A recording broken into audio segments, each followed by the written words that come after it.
acting a certain, and I know friends in the North and the West Side that are doing different work with different populations of students that it's really rewarding. If you love working with students and family from all walks of life, then come join our team. The opportunity to be a part of a great team is here. I cannot say enough about friendships that I have made with so many amazing people. My family has grown and I love it. I can't wait to meet you and welcome to our team.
My name is Sandra Santos, and I am the proud principal of World Language Middle School for Columbus City Schools.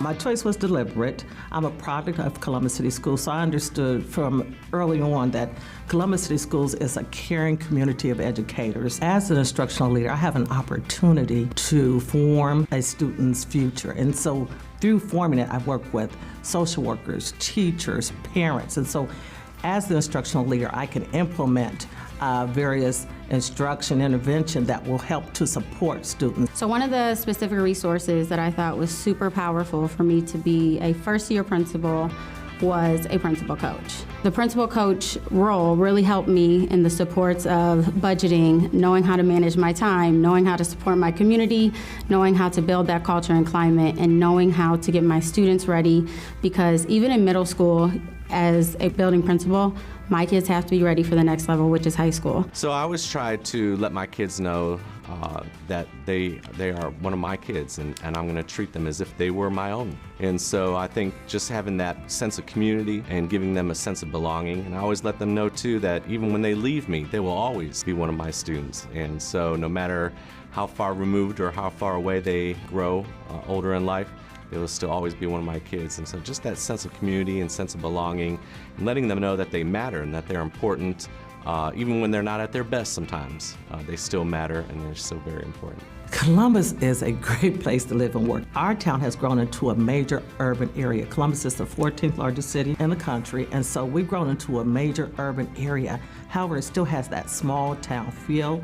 It has something for everyone. The diversity in Columbus, whether you're in the city or in the surrounding suburbs, diversity makes us stronger. And so I think that's one of the things that makes Columbus very special. The opportunities that Columbus has afforded to me, and they took a chance on me, I say take that leap of faith and come to Columbus. I would say you owe it to yourself to work for Columbus City Schools. You will have a rich experience of whatever you choose to do. If you want to work as a teacher, if you want to work at the building level as a secretary, or if you want a central office position, it is a great place to come to network, to hone your skills, and to not only that, but to pour into people. We are educating future doctors, lawyers, educators, and entrepreneurs. Our students are very important. I tell my students daily that they were great before me and they continue to be great after me, and I mean that because our students have made my teachers great and they have made me great as well.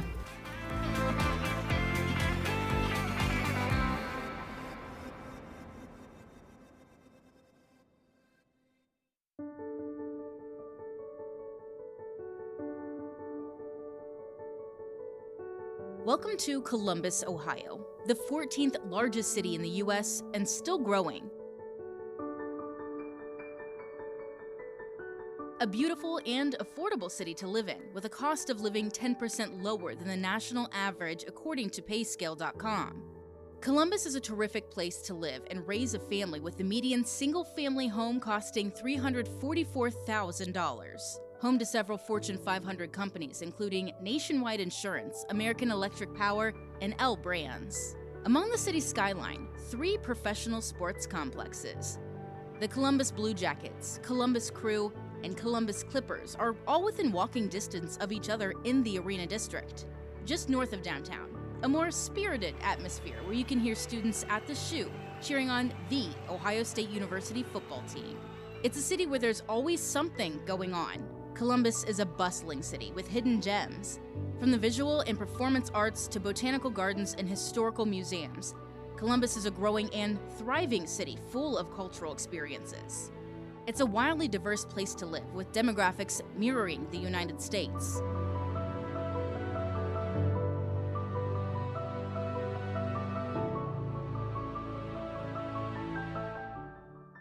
Founded in 1845, the district was first known as Columbus Public Schools. That changed in 2007 when school leaders changed the name to what we know it as now, Columbus City Schools.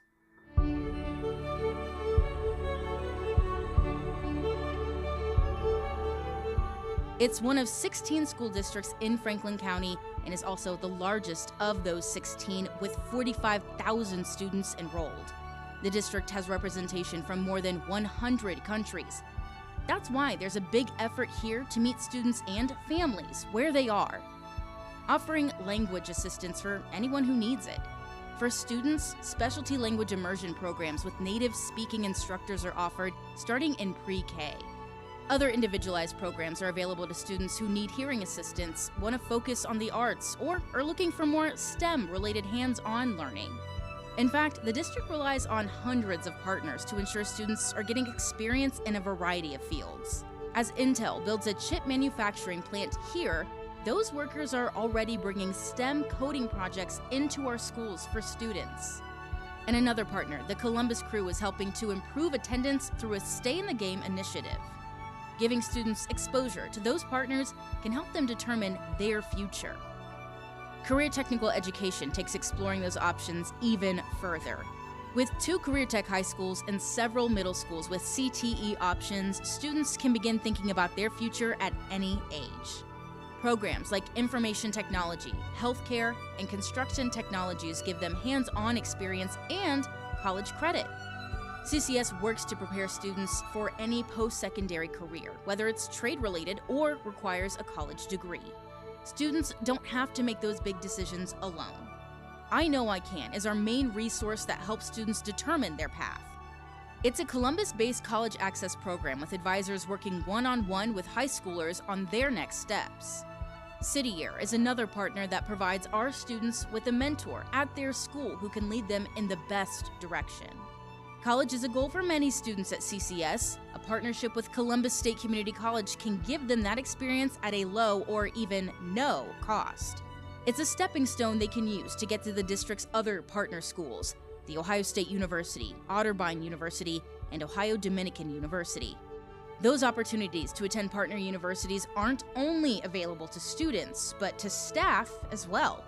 Continuing education is offered at several universities in the state. Staff members can gain specialized education through the district and participate in several professional development sessions held throughout the year. It's just one effort made on behalf of 9,000 employees who support our students every day. We have dedicated teachers, some of whom have worked with students here for more than 50 years. A passion for helping students that can be felt throughout the district and community.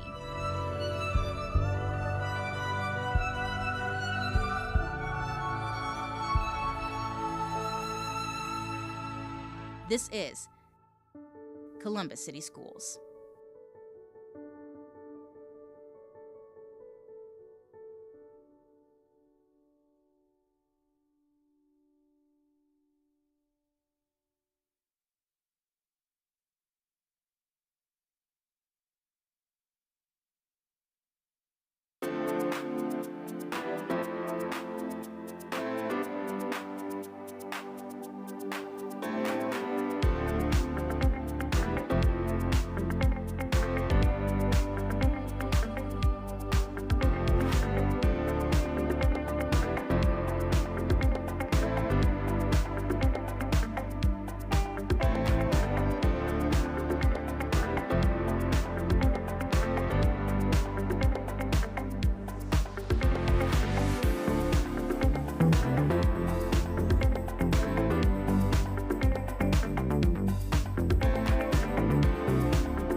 Your screen turns.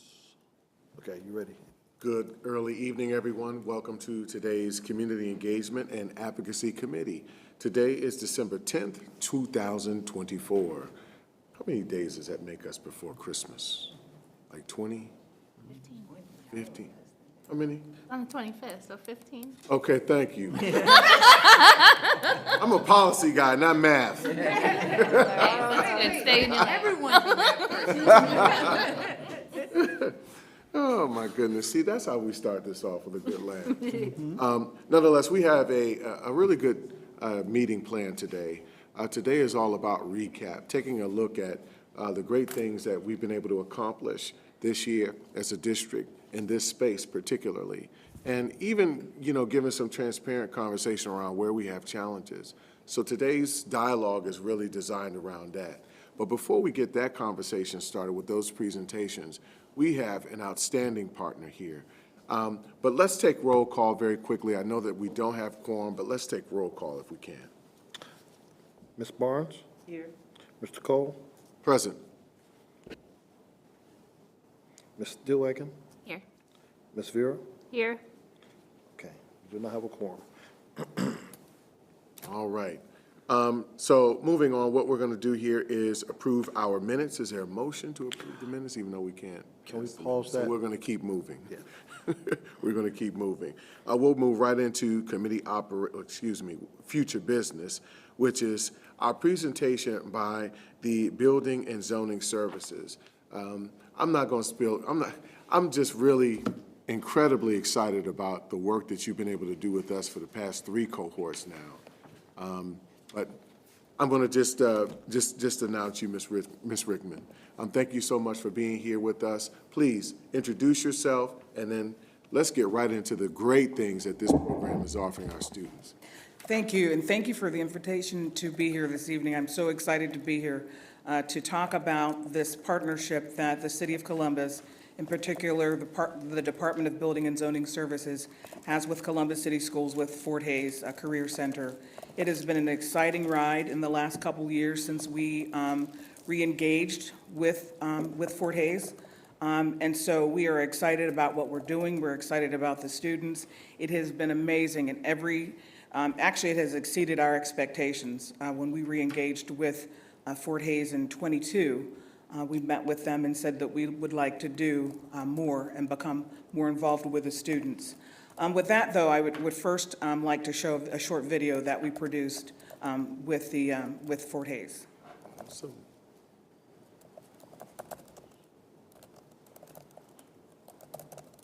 Is there sound? Hays Career Center. And we got Our you. goal We are is to here invest with you. in young We stand people who alongside may work in the you, and you construction can and development accomplish and trades. If we can, let's just start it from the beginning again. There we go. The Department of Building and Zoning Services is excited and proud of the partnership with Fort Hays Career Center.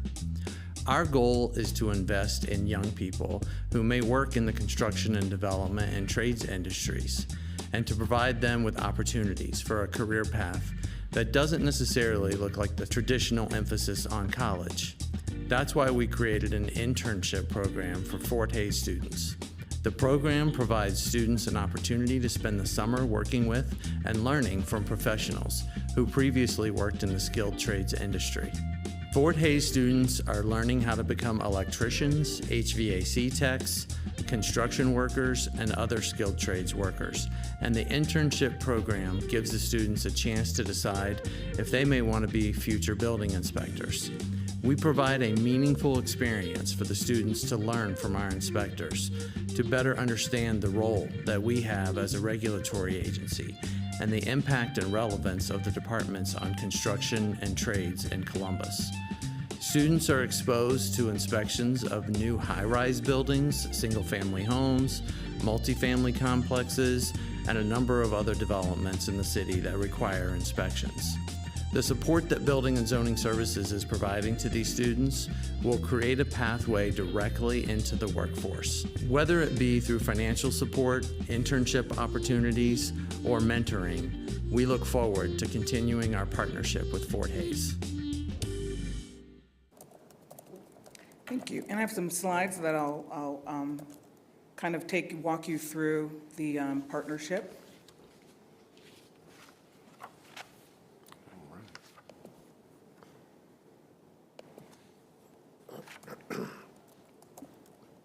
So the evolution of the partnership, and I wanted to bring greetings from our director, who is Scott Messer, and And one of the things that Scott talks about partnerships and how they are important to building relationships and creating opportunities. And so we initially started, as I talked about, we initially started with financial support several years ago. The first investment we provided for PPE equipment. We provided funding for Fort Hays to purchase equipment to recruit students. At that time, they purchased a van so that they could go around, a mobile van to go around to recruit students, young students, so that they could kind of understand in middle schools about Fort Hays and what it offers for construction trades. We also offered BZS inspectors to serve as mentors, but Director Scott Messer thought we wanted to do more. We need to do more, and we want to actually engage, direct engagement to the students. And so we created a partnership.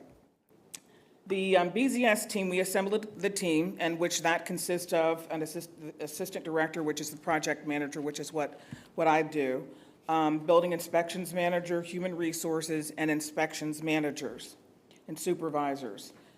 The program that we created, and we're really excited about the program, is we have what's called BZS Day, and Michael has attended a few of those. And at BZS Day, what it is we bring our inspectors to the students. We have a little program. They go to the classrooms, they go to the labs, they talk to the students.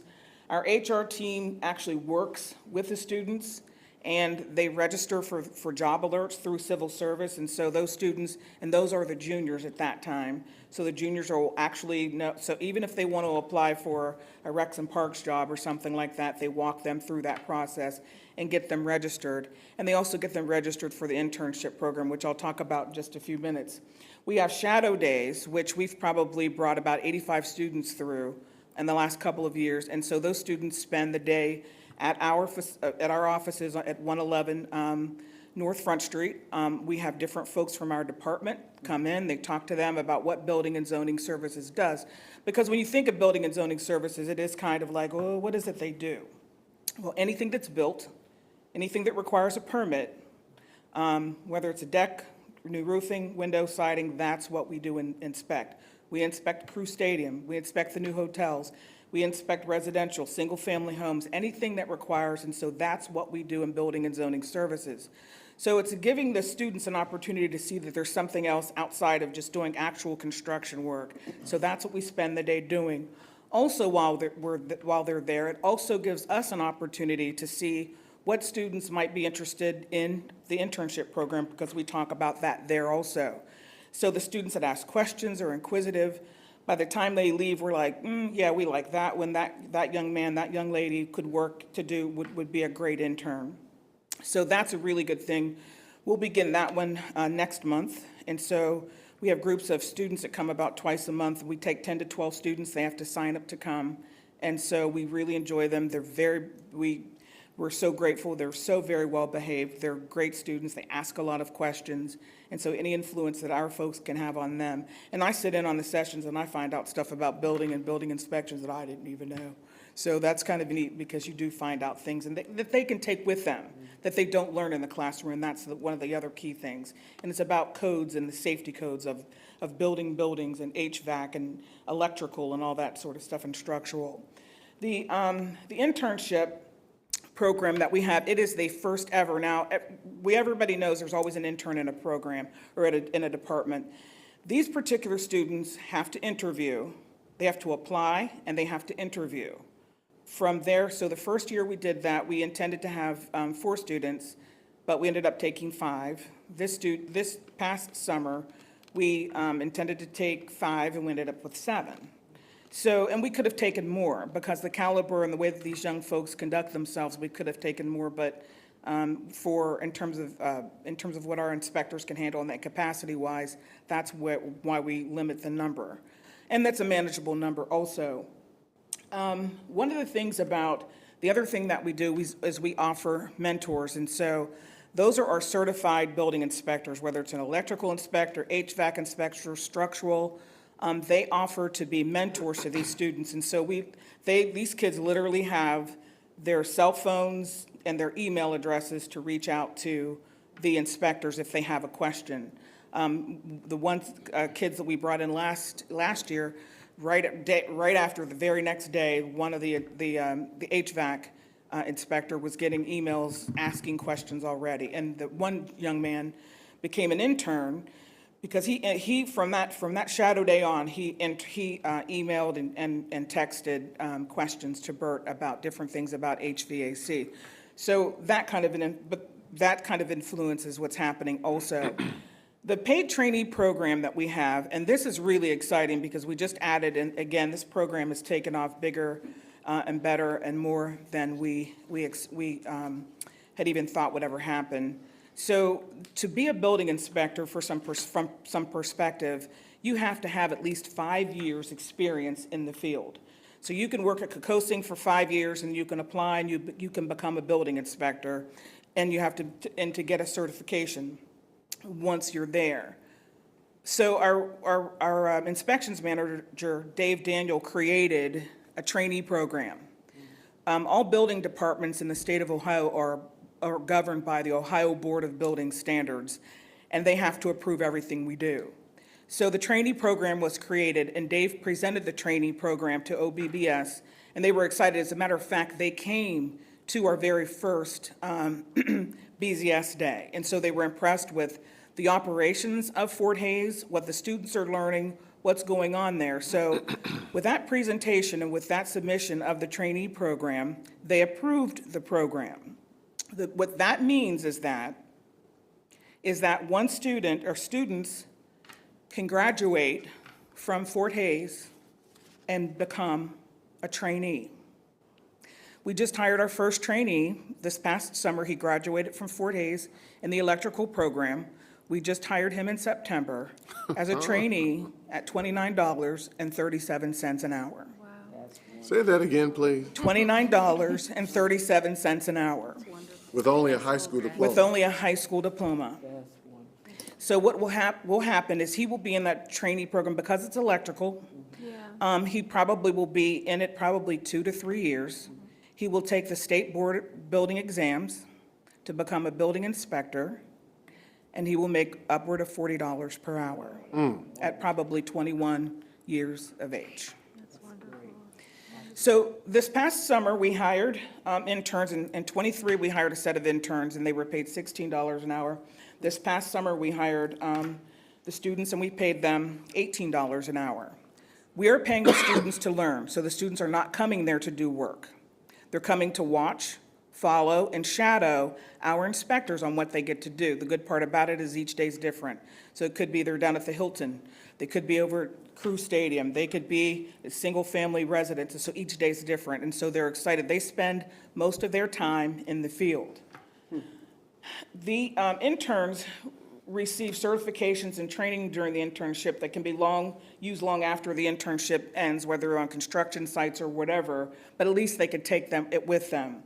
And what is, we get them lead-safe training through the Lead Safe Columbus program in the city's housing division, the renovation, repair, and painting. So what that gives them, it's a 5-year certification. It's an organization called In Service they came down to our offices, and it's an 8-hour training. At the end of the training, the students have a certification that if they work on a construction site, or if they're working perhaps with somebody that's doing a demolition, they will be able to identify lead paint. Any house built before 1978 has lead paint in it. The students will not be able to, the young people at that point won't be able to remediate it, but they will be able to identify it, and if they're removing windows, knowing how to wrap it safely. And so one of the good parts about this too is that this is something they will have for 5 years, but also they will have knowledge that they could take back to their community, take back to their families, take back to their neighbors, and they will know that sort of thing. We also got them CPR training and first aid training through the Columbus Division of Fire. They receive safety training relative to dust and particles that are on construction sites, and that's also the same training that our inspectors receive. And on their very last day of the internship, we get them work readiness training from the Central Department of HR, where they teach them resume writing and interview preparation. Because the other thing about this is that once they leave, their resumes don't have Mr. Smith, I cut his grass as a reference, McDonald's, which is fine if that's where they work, but they have building inspectors who are known in the field that they could use as solid references. And so that's the cool thing about it. And so when they leave that summer, they spend about 8 or 9 weeks with us, and when they leave, that's what they have to take with them. What we supply to the students when they come, we have created partnership T-shirts, and so they each have 3 T-shirts, and they also are able to wear the same shirts that our inspectors wear. They have to turn those shirts in, but the partnership T-shirts, they get to keep.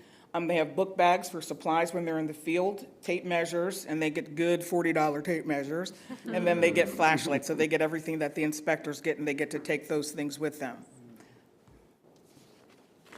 But the pride of the partnership is what I mentioned earlier, is that the Fort Hays 2024 graduate, he was the first ever electrical trainee employed by BZS directly from a vocational school. But we've added a really important and exciting part to this program. We've partnered with and we brought on board Habitat for Humanity.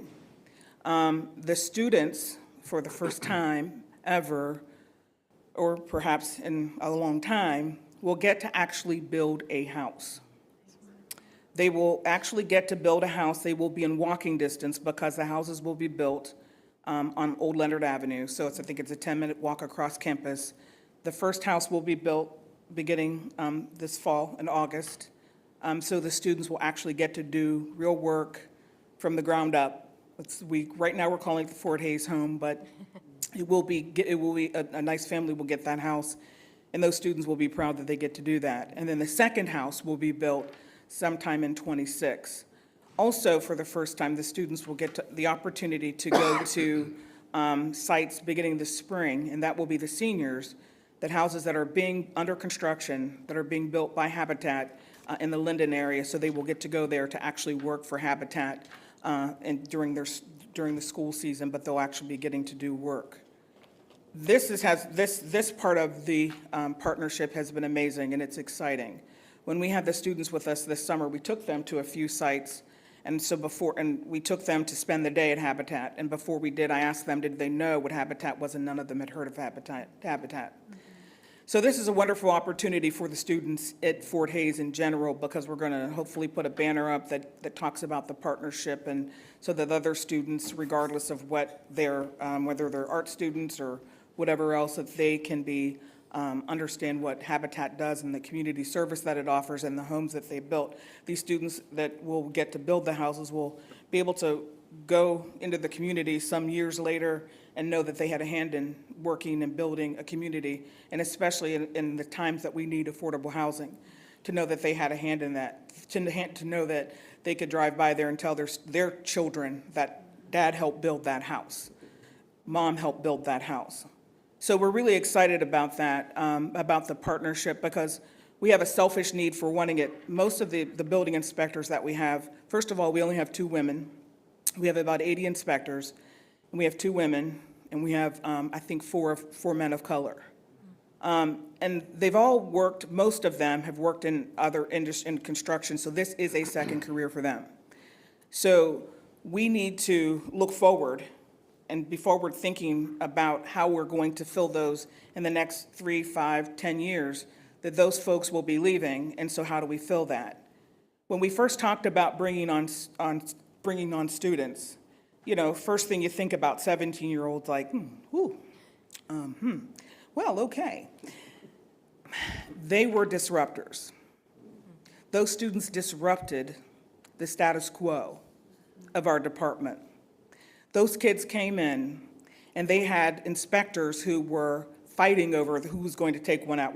One supervisor said he heard some bantering going on. He said, "What's going on out here?" He said, "Well, he took him out yesterday. I need to take him out today."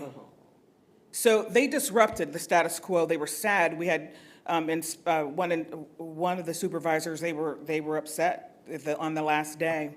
One told a young lady who was only one young lady who was an intern, summer of '23. He told her she was brave. She was brave Because when she went to Fort Hays, applied to go to Fort Hays, she applied to be in technology. They didn't have any room for her in technology. So she decided to get into the bricklaying program.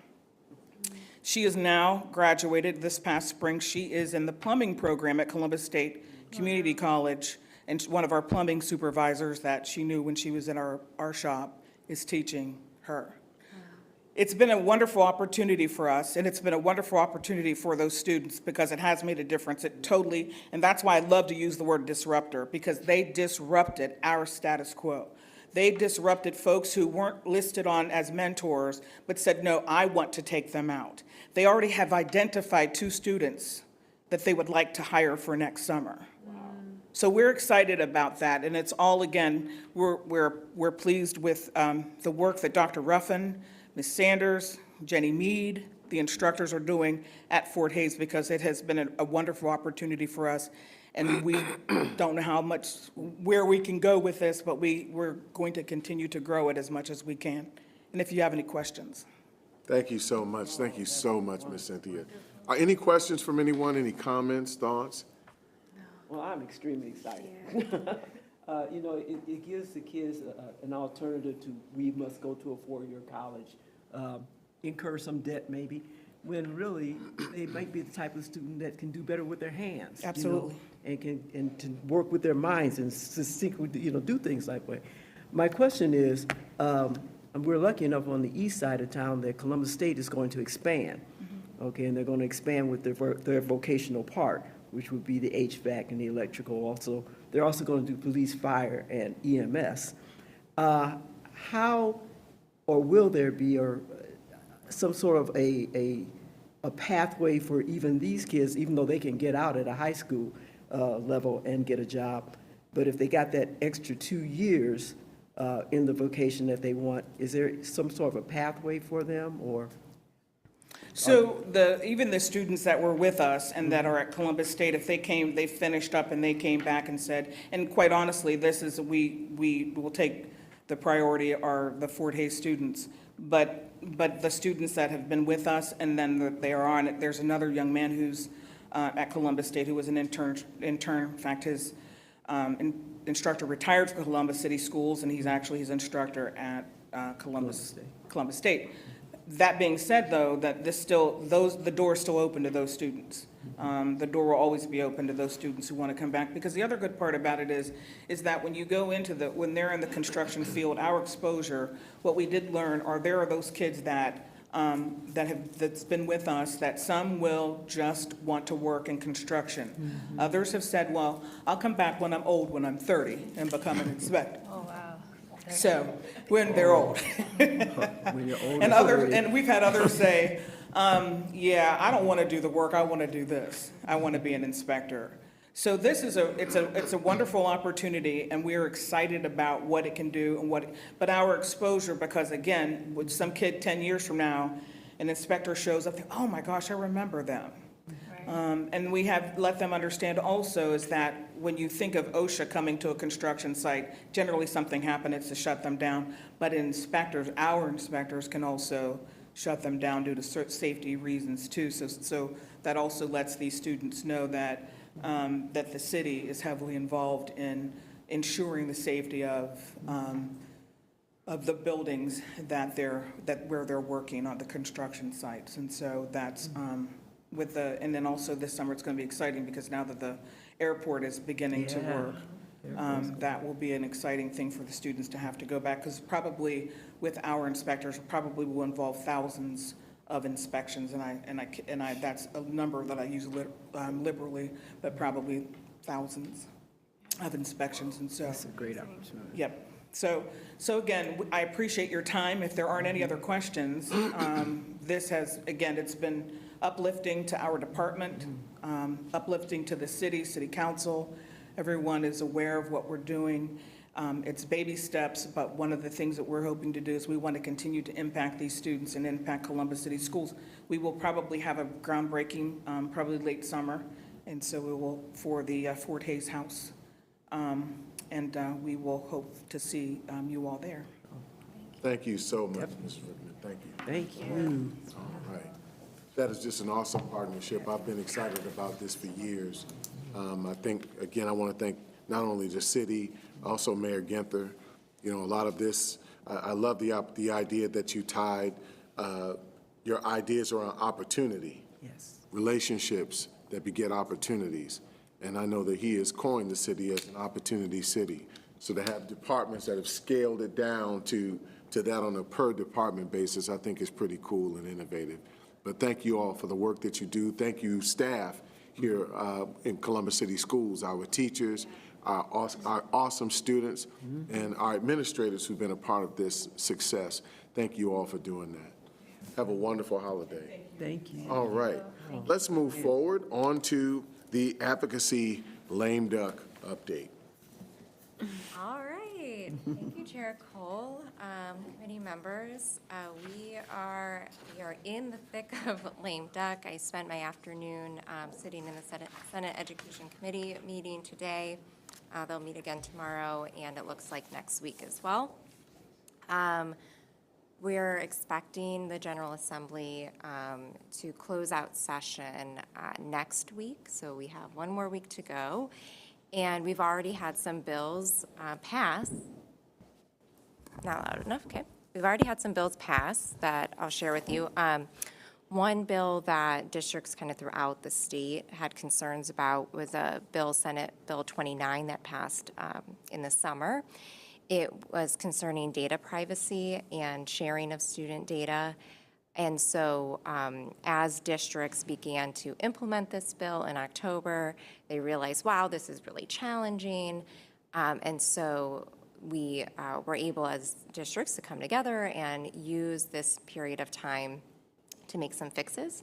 So House Bill 432, yes, House Bill 432 was recently passed. It had an emergency clause and it was signed by the governor, so it is now current law. And it made some changes to Senate Bill 29. And so we'll have more information coming out to schools and the community over the next few weeks as our team kind of readjusts, right? They were putting policies in place to comply with that law, and now they can unravel some of those back to be more manageable of sharing information, in particular with families, when their student's computer is accessed. That was kind of the big brouhaha around that. So that passed, so we're really pleased on that. We are also working very closely with both the Senate and the House to respond to some transportation concerns that were brought up earlier in the year. There is currently a transportation amendment floating around the Senate that we've been working to provide more context to legislators around what it actually means to implement these policies at a district. And really our big ask to legislators this December has been, this is a complex policy that impacts every district and many students, so let's keep this for the next General Assembly. That's been the big ask. So whether we see a transportation change this December, kind of regardless of if it happens or not, we know that we're in for a lot of transportation conversations come February and through the next General Assembly. The other bill that districts are paying attention to right now is Senate Bill 295. It's a school closure bill. This was a placeholder bill introduced by Senator Brenner, the chairman of the Senate Education Committee, back in June. He introduced a substitute bill with language about a week or two ago. And so it really has not been a bill that too many people have been able to offer their kind of thoughts publicly on. Today was the first opportunity for public discourse. So there were proponents and opponents presenting testimony both in person and written. And I'd be happy to share that out with you all if you're interested in seeing any of that. So that's a bill that, because it hasn't gotten really a whole lot of public discourse, we're hopeful doesn't make it out of this General Assembly. It's also something that's really complex that needs a lot of attention, but it's important, I think, for our community to know that the legislature has an interest in having some kind of more teeth on school closure. And so we should all, as taxpayers and people who elect our local boards, be interested in understanding how that impacts our local decision making. Those are really the big bills moving right now. And when we come back in January, we'll be able to share an actual update of what happened, what didn't happen, and kind of where things sit. Any questions? I have just one. So as you scale out the entire year, as you look back and reflect, what do you see that has worked for us, where we've had some successes, and where do you see that things, even continue up until now, tend to be a challenge? But any idea about the successes this year? Yeah, thank you for that question, Chair Cole. So I've now been here for just over a year, so it's like a nice time to answer that question of, you know, kind of what went well this year. I think one of the things that's really serving the district and the community right now is opening our doors to folks to see what we do. And that has changed the conversation, even in transportation. We may have a difference of opinion, you know, amongst ourselves or legislators, but the more that we open our doors to show folks what the work really looks like, the more we're able to find common ground and compromise and have really productive conversations. And so that's been, I think, one of the best things we've done this year is really opened our doors. So we've had visitors across our district come see our career tech programs, right, which are really thriving right now. We've had visitors on transportation. We've had visitors in other spaces to really start to understand what it is that we do at a large urban district that serves over 45,000 students every day. Thank you so much. Thank you so much. Any thoughts, any questions? I don't have a question, but I just want to thank you, Beth, publicly, because I do think, to Chair Cole's question, what I feel has really benefited us this year is having you in this role. I think we have had a really great opportunity to be more strategic about our legislative platform, really being able to also fuse this as part of a committee structure, which, you know, in years past has been lumped in with several other things. So really being able to be intentional about having this as its own separate entity with our community engagement.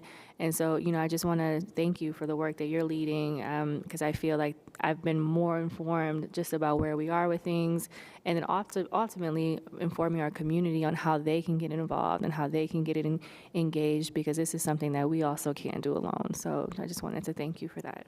Well, thank you. I appreciate that. And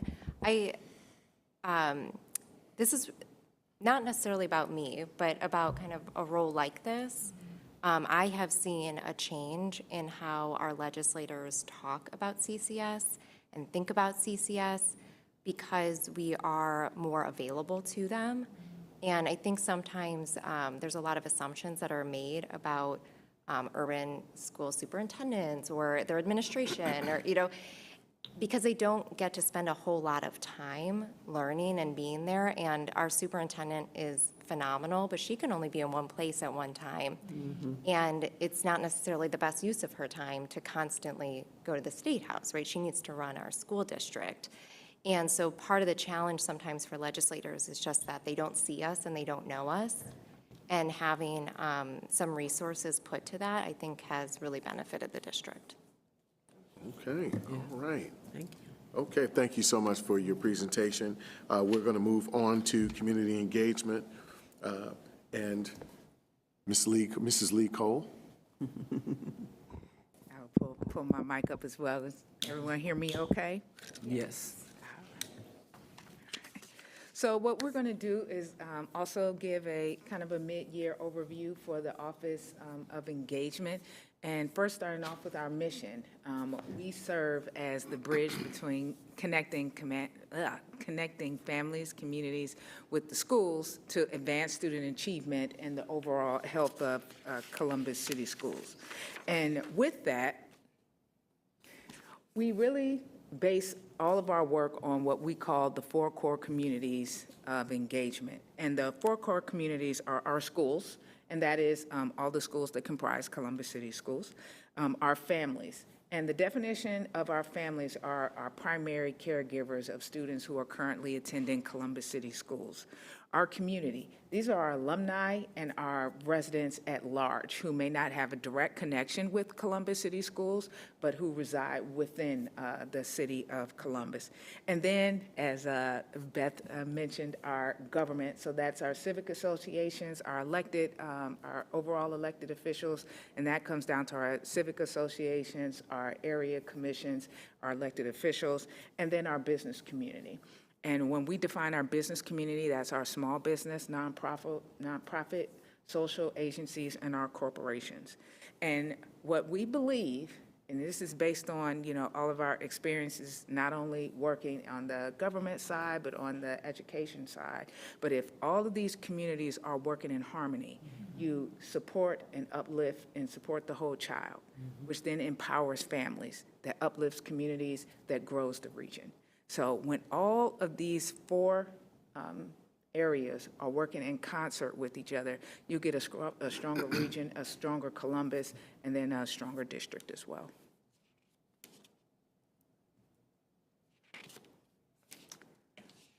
All right, I hope there we go. I have to push that down harder. So I can't, oops, I think I missed one. There's so much stuff. Yeah, I know. There's so much stuff that we're doing. Can't count it. Yeah, I think I need a little bit of help to go backwards here. Yeah, none of it's working right now. Okay, so thank you. Let's keep on going. There we go. Thank you so much.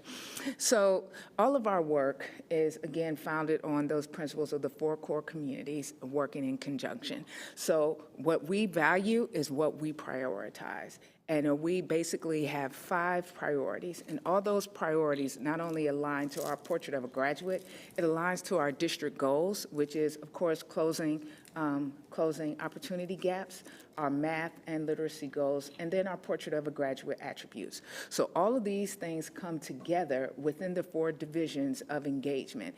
And how we use that information, that data, informs our programming, it informs how we disseminate our community partners out into our buildings, it informs everything that we do.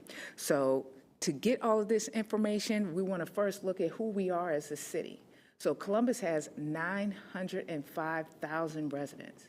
We have over 47,000 students. 80% of our community speaks English, which means 20% of our community does not. So when we are looking at how we deploy our strategies and tactics, we have to overlay community need with our district and board goals, and then even drill down to exactly what our buildings need, and that enables us to really target and have specific actions for each building. You see me pressing, right? Okay. So what are we doing well with these strategies and tactics? So this year in July, we have really started to be very, very intentional in working across departments to meet some of these goals.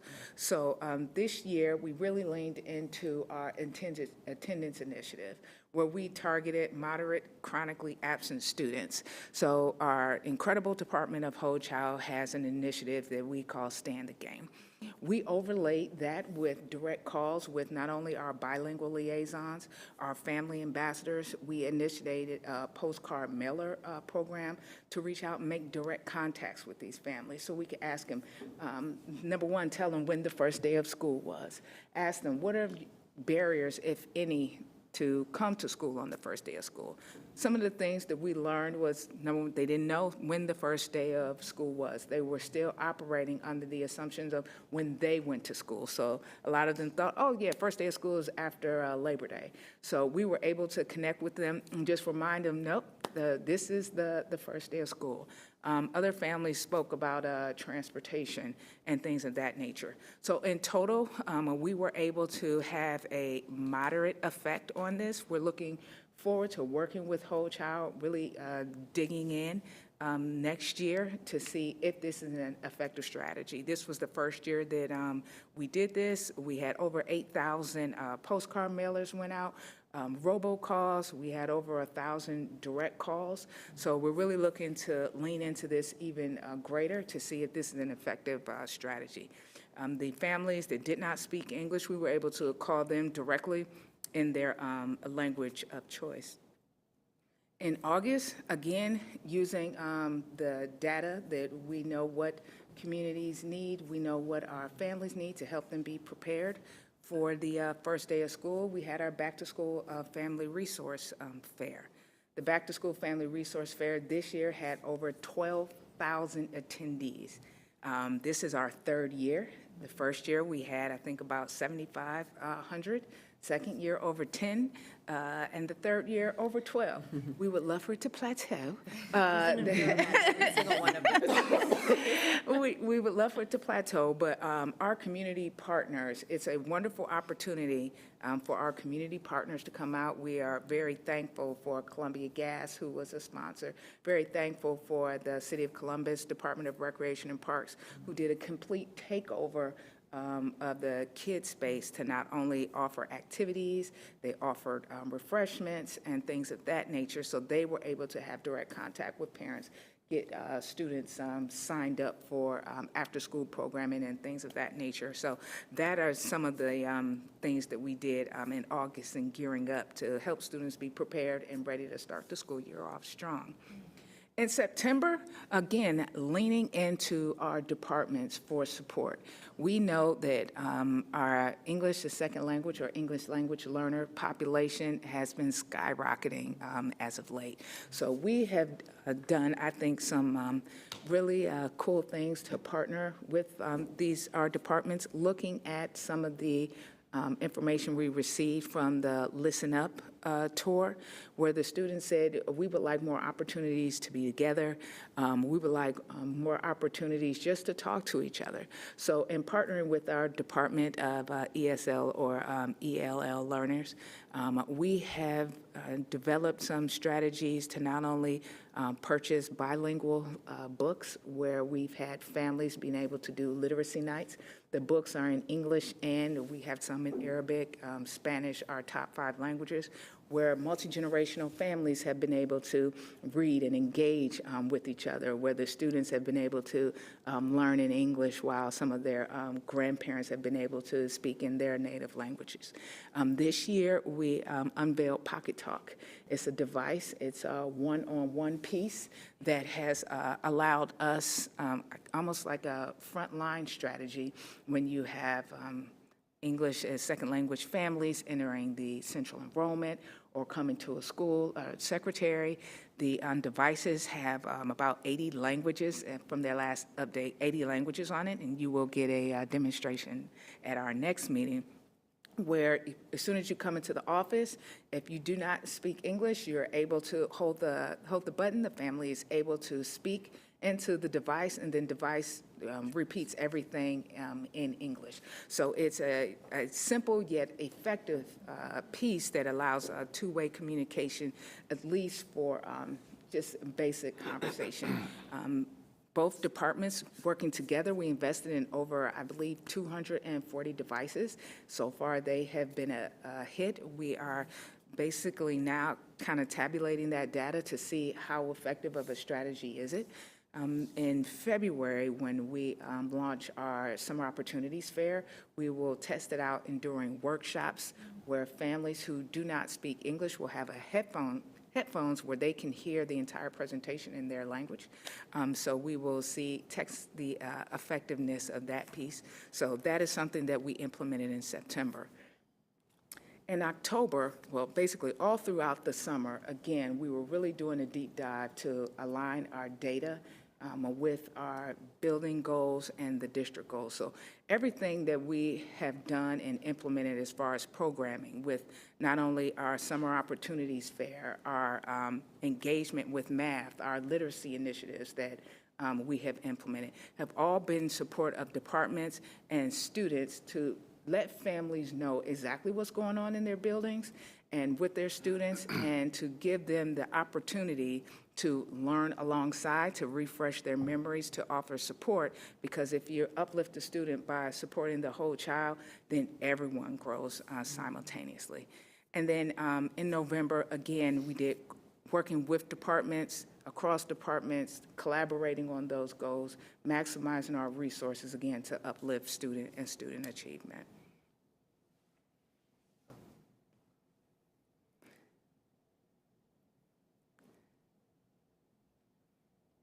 I'm very technically sound, just not today. Yeah, okay. Why is it going the same way? There we go. Now, can I get help playing this video, please? And what this is an example of cross-department working together with our math department. We have our program that airs on YouTube on Thursday nights, the second and fourth Thursdays at 6 p.m., called Faces. And working with our math department, we wanted to give families tips and strategies on how to support their students in math, showing them that everyone is a math person and math is everywhere. This launches this Thursday with this segment.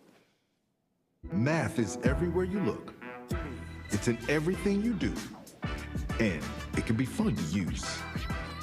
Join. Math is everywhere. Yeah. Everywhere except our screen. Hope no one heard that. There. Math is everywhere you look. It's in everything you do. And it can be fun to use. Join us for Math Everywhere with Renee Harris. Hello and welcome to Math Everywhere. I'm Renee Harris, your math magician, helping you to see the magic in math. Today, we're at the Downtown High School, visiting the Culinary Arts program. Let's take a look and see how the kids are using math while they're cooking. Let's see what's cooking.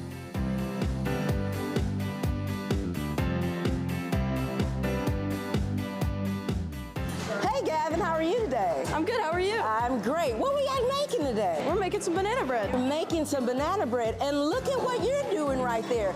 She's measuring ingredients.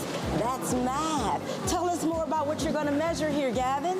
We're gonna measure everything. We measure out the buttermilk right in here with our liquid measuring cup. Yes. And then we're gonna measure our dry ingredients with our dry measuring cups. And at home, if you're cooking, you may not have all these wonderful measuring utensils, but guess what? If you have a half a cup, you can use 2 half cups to make 1 cup. Is that right, Gavin? Sure is. Do you all ever have to convert anything while you're...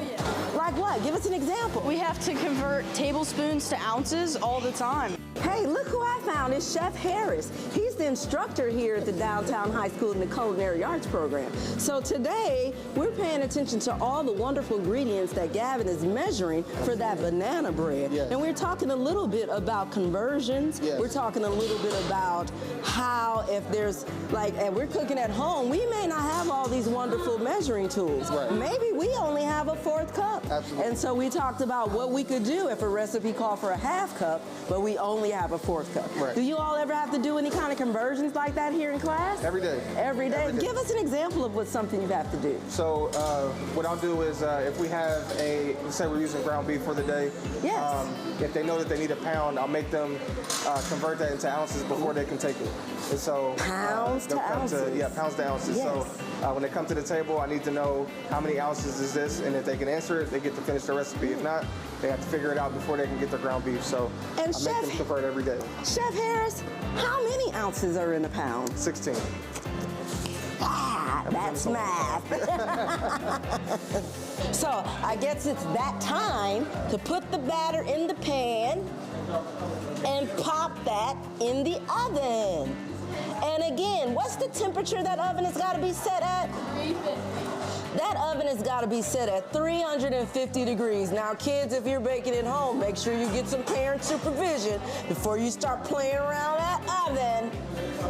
So, it looks like I've got my batter. Now, I'm going to let the professionals finish this off. Did I do a pretty good job of getting that in there? Pretty good. All right, so we've got that oven set at 350 degrees. And tell me again how long this banana bread has got to cook. 55 minutes. 55 minutes, which is about an hour. That's time. That's math. Yeah, that's math. So these will air every week during our There we go. During our Faces episode, we've already been at Kroger with Parkmore Elementary, where their incredible principal over there does a family math night. So Renee was with them there. We recorded today. It's Centennial Robotics Program. We plan to go to Spruce Run. We have a lot of other really cool ways to show families that you are a math person. Everyone's a math person, and math is everywhere. Again, that overlaps with the district goal of the math literacy. So if we can get families just to start incorporating and highlighting the math in their everyday lives, theoretically, students will feel more confident, increase test scores, and just have a great time. So that is how we're working across departments to wrap around the whole child, supporting the district goals there. So please tune in Thursdays. Thank you so much to Renee Harris, who is, of course, in our teaching and learning department. She's in math, Kelly Rivers, Joe, and our incredible media tech team who works with us to put all those together. So for us, opportunities for growth, and Board Member Cole will take us through an exercise. I think we are doing an incredible job in engagement, but there are 4, I guess, core communities that we are kind of would love your insight on. First is grand families. And grand families are our caretakers who are seniors. We have, I've been in this role, this specific role for, 2 years. And we have created several initiatives that just have not taken root as they have with some of our other communities. As you've heard, we have our back to school fair that has over 12,000. We have our Summer Opportunities Fair, our Transition Fair, where we average about 1,200 people. For some of the initiatives that we've had for grand families, we have not been able to really connect with that group. We know that we want to make sure they have resources, go to parent portal, and just close that gap. So that's an area, an opportunity for growth. Another area, an opportunity for growth is our English as second language. As the population continues to grow and there many different languages, we are always playing catch up. So we would like to get ahead. We are looking to work more with the city and more of our organizations in that space to see what is the trending, see if there's any new laws or opportunities that are enticing more English as second language families to come here so we can get ahead. We have the Pocket Talk. Our ESL department is doing something with talking points. So really looking to lean into that space more. Families in transition, the mobility of that particular group, we haven't been able to really figure out how we can be proactive in getting them opportunities and resources. We have an incredible team led by Flachet Lyons, who is helping us with that work, but would really like to lean in more. And then special education.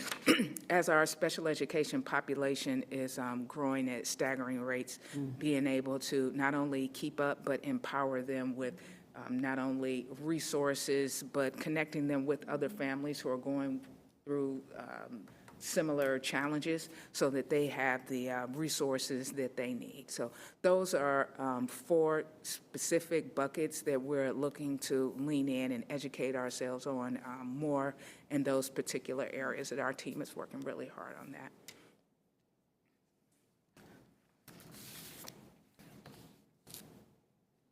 And I don't know what direction we're going. Okay. All right. So working together, we believe, and this is our mission, that we can build a community where everyone has equal opportunity, access, and support to realize their greatest potential. That is the mission and the vision of the Office of Engagement. And if you have any questions, I welcome them. Thank you. Any questions as of now? Just a quick one.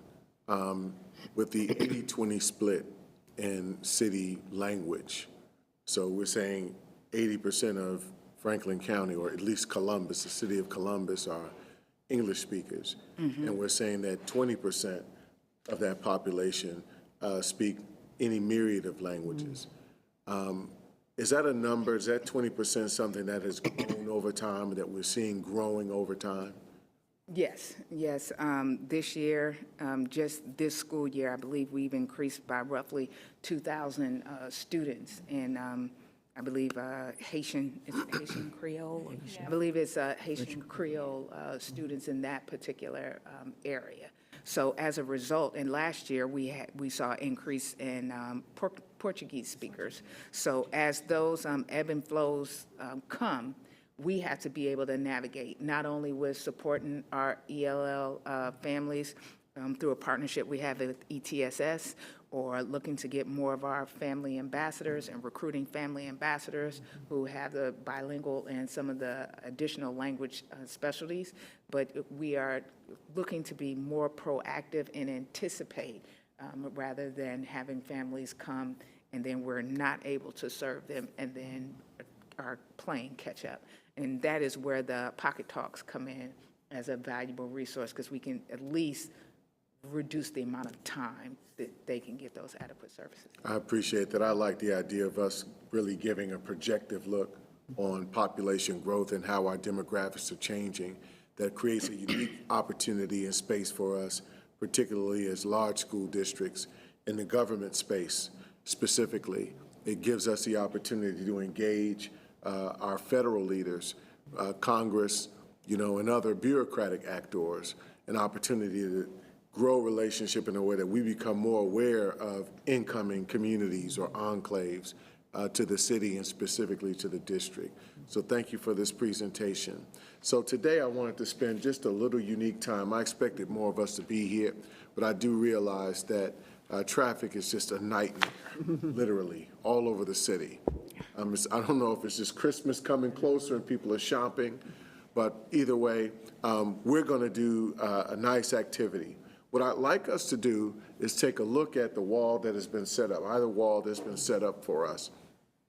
You heard Lee speak about where she's trying to make impact in these places. This is our thought leadership opportunity.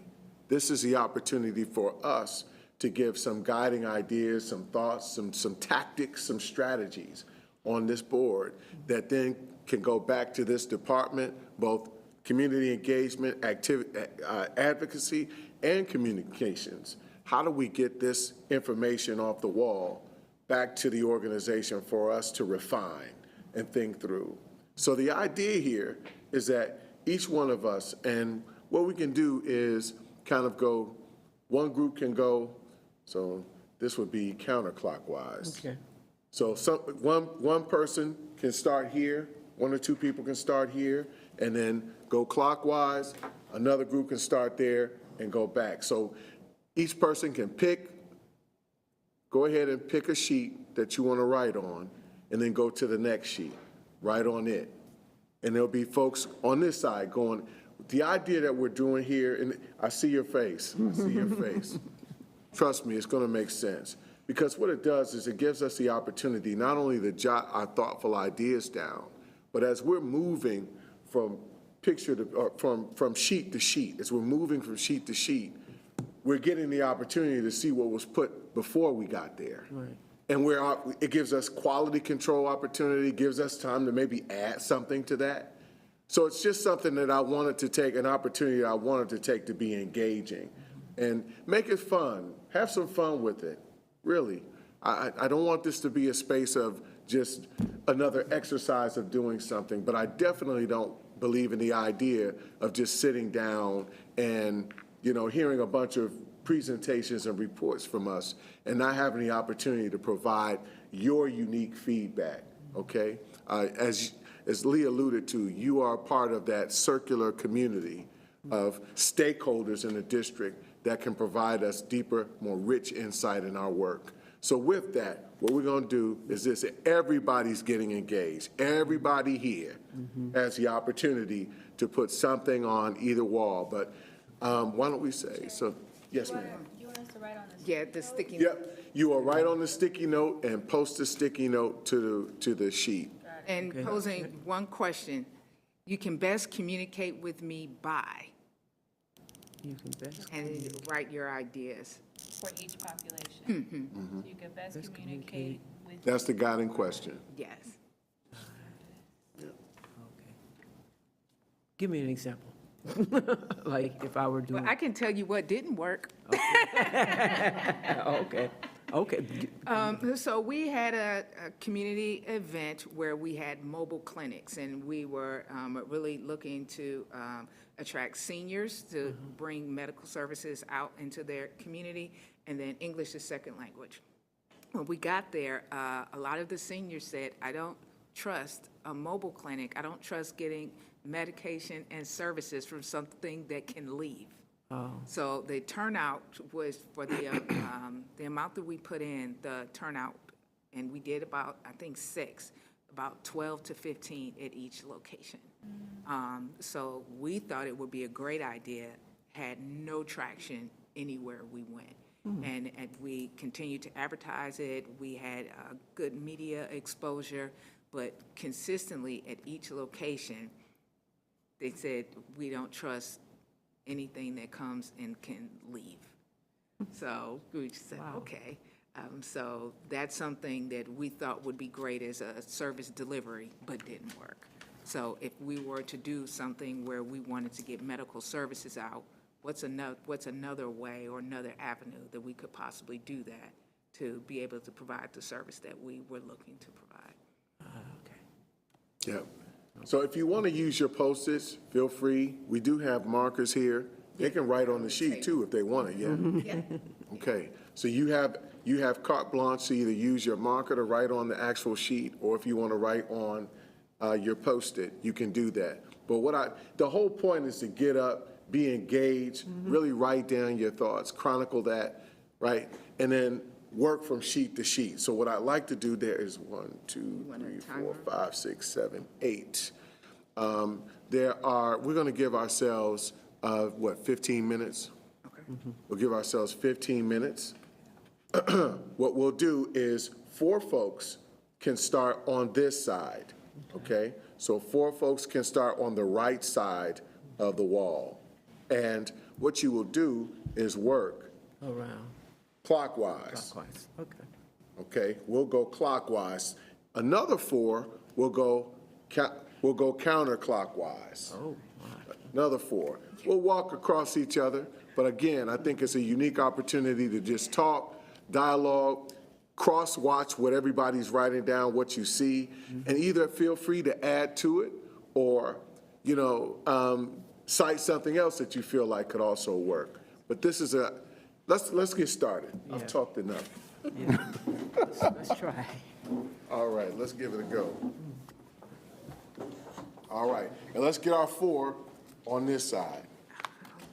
And feel free, if you guys have a specific expertise, lean into the expertise. If you have a specific experience as a grandparent or a multi-generational family member, right? Or working with an ESL or ELL child, lean into it.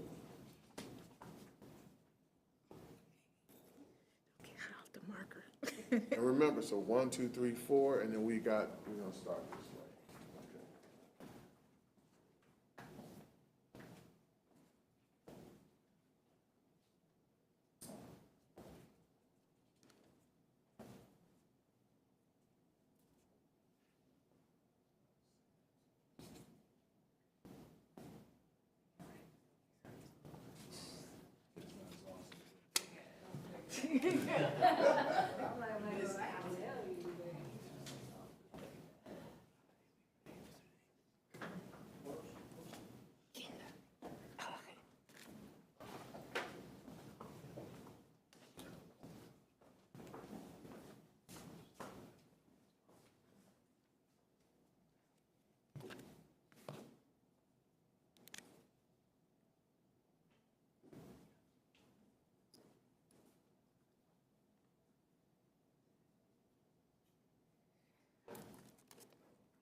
You see how you're gonna run into folks right here? And then when they leave, they're gonna run into us.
See a lot on the wall here. This is looking really good. You guys are rich, wealthy with ideas.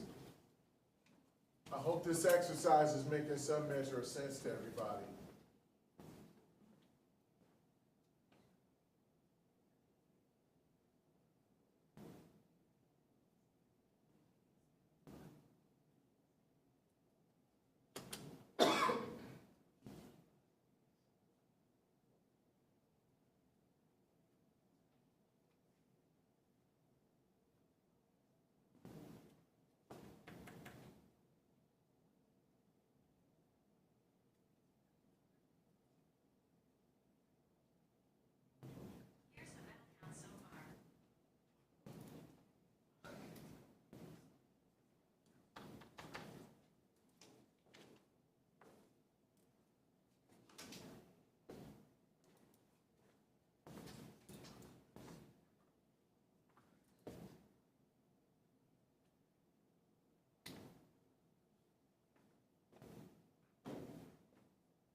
Right on. You can't spell like, I just can't. Are we gonna read these in there, or are you gonna stick with it? We're gonna give people to give the opportunity to share what they think. Make a few minutes with them.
what are we finding, folks, as we're walking from sheet to sheet, and you guys are, seeing what other folks have written? Are some of these things that you've thought of yourselves? Yeah. Are you finding yourself saying, wow, this sheet has kind of got everything? I saw quite a bit over there at the grandparent space that was like, wow, that's what I would say. What are we seeing here? Collaboration on every board. Yeah. Okay. Awesome. So a common theme we're seeing right now is collaboration. Any other common themes we're seeing?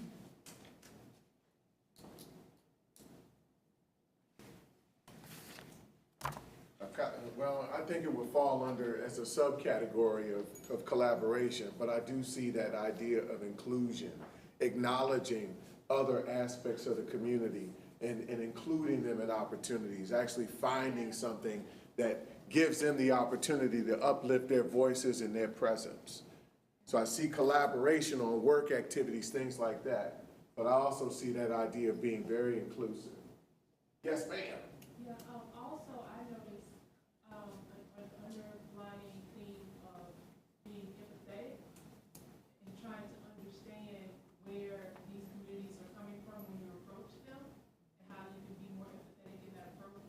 And then also to piggyback off of the collaborative space, like a sense of community, trying to find this. All right, okay, thank you, Ms. Latrice, okay.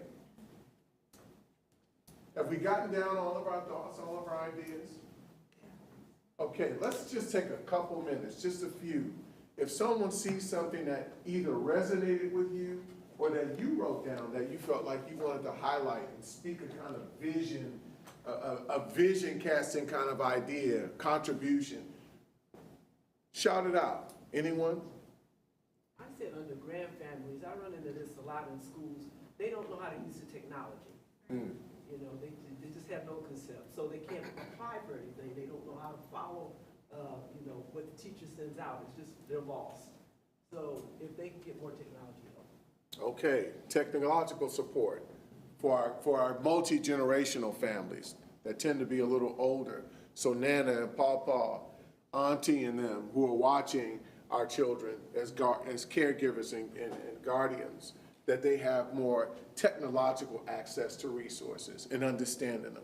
Anyone else, something else resonate with somebody? How about you, Megan? Anything resonate with you? For grandfamilies? Just period, anyone. I don't know, I think something I wrote down for special education was just to ensure that the district is taking the highest advantage of Medicaid in schools and making sure it's being billed appropriately so that the district is getting more funding for those. I think there's been an expansion in that program in the past year or so that schools might not know, like certain IEPs even fall under the category that the school can get money back if they're actually following those care plans. Interesting, okay. Thank you for that, okay. So it's a way for us to leverage a actual federal program and resource to service a child, but also possibly even get those dollars back. So that's interesting, okay. Because when I think of Medicaid, I think of social service agencies that families directly go to get those supports and then use that as the opportunity to get it paid for through Medicaid. I never thought of it from a school perspective per se. So thank you for that. Anybody else? Anything that resonated with anybody as you wrote things on the wall, as you shared ideas? For the special education, I lifted up, I thought it would be helpful because I know we do a lot of large district-wide events, but how can we consider, doing building level events per school? Because I think oftentimes, as a mother of a kid with special needs, being able to often carve out time to go to those events can be challenging. Whereas, if I'm in my kid's school, I'm meeting with them annually for their IEP meetings and things of that nature, how we can be more intentional about creating more, curated experiences per building level. I think that's something that for us to consider, because I think when families are comfortable dealing with their teachers, with their therapists, their principals, especially for that transition fair. The thought of then suddenly walking into a huge gymnasium with 100 some odd people, that's not always an option, especially if you have kiddos who might be triggered by that many people or that kind of interaction. So just trying to think through, like, maybe it's more regional based and just like district wide. And when I thought about partners, which my colleague alluded to earlier, I think there's a lot of great community partners in our communities that have relationships in each one of these buckets, and how can we support an event or an idea that they have that they may not necessarily have. They just need our students. They just need access to be able to serve our students and our population. So sometimes I don't think it's that we need to come up with a new event or a new strategy. I think it's about supporting one that's already working and being able to really, give them the access and the support that they need. All right, so more possibly, definitely building some more centralized, safe, common spaces. More centralized, safe, common spaces where we can interact and provide more direct service or support or information for families, particularly with it could also extend to ESL and ELL, but it's definitely SPED as well. I like that. And again, enhance the idea of what's working. What do we have that's actually, really doing well? And how do we then think about enhancing that? So I love it. Yes, sir. So in terms of special education, there are a lot of students who are in different programs. I know today they talked about how we recruited some people who are students who now are signed on to doing internships with the district. So there are a lot of people who are in CODA, Certified Occupational Therapy Assistant programs and occupational therapy programs who maybe have an opportunities to intern with the district to increase our spending. Okay. These are people who have training, but they're not sure if they're going to school. But if we were to pursue some of those community college levels or even at the college level, to have them do their internships in the district, now all of a sudden we can start building capacity and building people who can provide those services, and will think about Columbus as an alternative. I love it. Extending the pipeline. It's the idea of extending pipeline, creating opportunity for people using training to develop themselves, but at the same time enhancing our space. I think the experts can figure out what the challenges are around that. We can think of everything that can be an excuse as a barrier. I don't want to go there. I want to stay in the space of being, sticking to a really good idea and thinking about how we give ourselves the opportunity to make it work. So I like that. Yeah. It would be good to use that same example in your families in transition, because you can get social worker internships, case manager internships, people that already really know the resources that are available in each pod of the city, because we all know 2 blocks one direction is different from 2 blocks the other direction. And it's hard to find internships for any of those career paths. Sweet. Okay. All right. Thank you. Is there one more idea to add at all, or something that resonated with folks in any space? I think for the grand families, I hadn't thought about that, to be honest, that question posed in that way. But to Mrs. Barnes's point, I think I know we've gotten so heavy on technology because that's the world we live in. Automation.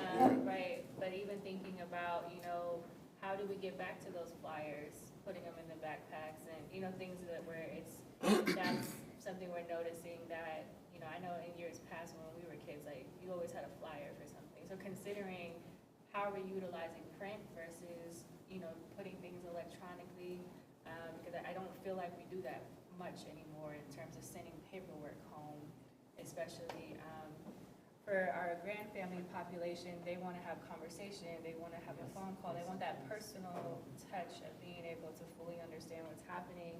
And I also place there incentives. I think, for a lot of the grand families that I've connected with through my daytime job, they need help.